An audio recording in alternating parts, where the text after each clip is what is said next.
you know, going down Dinsmore's there. And anyhow,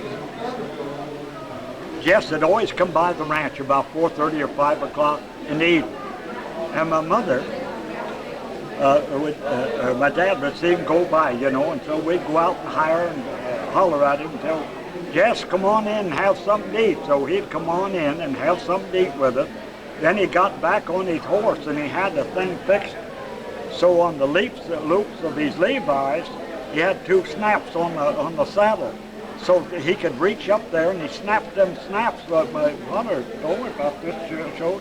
And I asked him what those snaps were, and my dad told me. He said, well, he gets on that horse at night and he'll travel through the mountains there, and he snaps that so he won't fall off from the horse.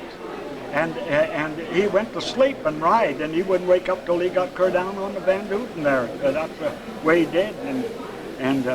They said he could sleep right and just go to sleep. Yeah, but he kept those little snaps there to keep him from shifting too far, I guess. So he'd keep him from falling off. Yeah.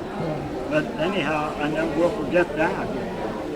Daddy said he went over there one time to get to talk to Jess. Jess had some of these cattle there. And anyhow, my dad said he looked all around for him, and he was crawling around the oak trees there eating acorns. He'd pick up them acorns and pound them and get the insides out of them, eat them acorns. And my dad said they toxic as they were, didn't kill him, but he ate them. You know, I'll tell you a story about that lamping.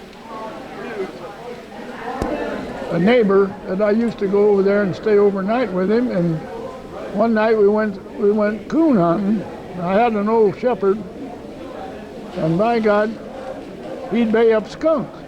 We went off in Dobbins Creek Canyon. We couldn't catch any. We got back up in that open country, you know, coons. So we got back up in there and used a pole about here to that gentleman there with the cameras, and he'd knock it in the head with that pole. He said they didn't smell as bad if you hit them in the head with the pole. So by God, caught 4 skunks, or 5, and we took them up in the corral, and the next morning we went up and skinned them, and by God, we got, for $2.40, something like that, we got a piece for these skunks. But you know, I worked a lot with that man. He was a cow thief to start with. One time an old boy by the name of Sheep Shearer, Barney Cook, and I came in a Ford pickup down here in Laytonville, and by God, we found there was a bull, Angus bull there for sale. So went in there and bought that bull, and it was a canvas-sided deal where he had his sheep shearing outfit, but bull didn't know that. And we got the bull in there, and we went back to Zenia, and we turned it loose in the field above the ranch house, and the next morning the bull was gone. All right, so by God, I tracked that bull clear up to where the school is now to hit the fence, and it went north towards Zenia, and then it turned down the mountain, and down if it didn't get into the band of cattle that we had down there where we wanted the bull. It was just a yearling bull. And in the spring, before we could mark that bull, well, he got out, and he went out, and we never seen him again. And my father and I hunted that world over for that bull.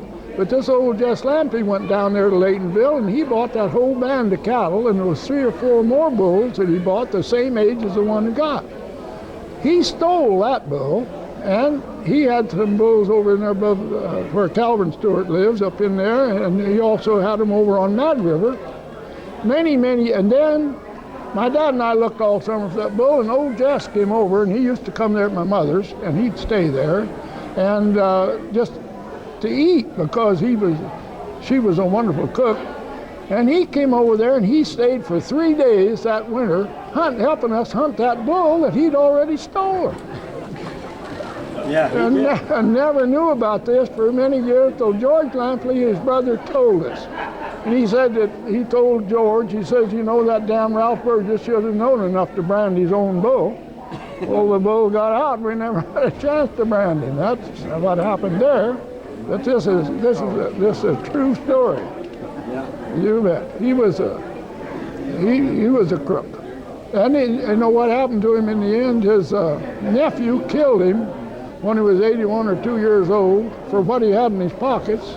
And what I always said about it, the hell, he should have done it many years before. But over on Reading, and they never did anything about it. Yeah, well, he was killed down there out of Orland. Oh, somewhere there, yeah. He had a place down there with cattle and up there toward Corning.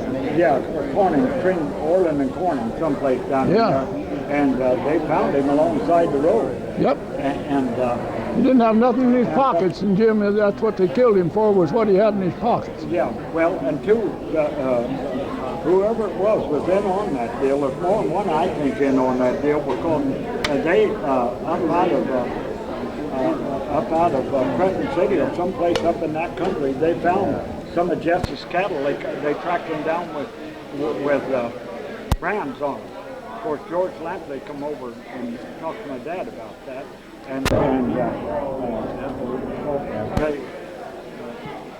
George came over, and they figured that there was more than one in on it. They figured they killed him for his money, but then they stole some of his cattle and sold them at that auction. They went up into Oregon. So they did trace some of the cattle, but George said they could never find who it was. You know, I don't know why they didn't keep a record. I think it was Frank Hollister living with him at the time.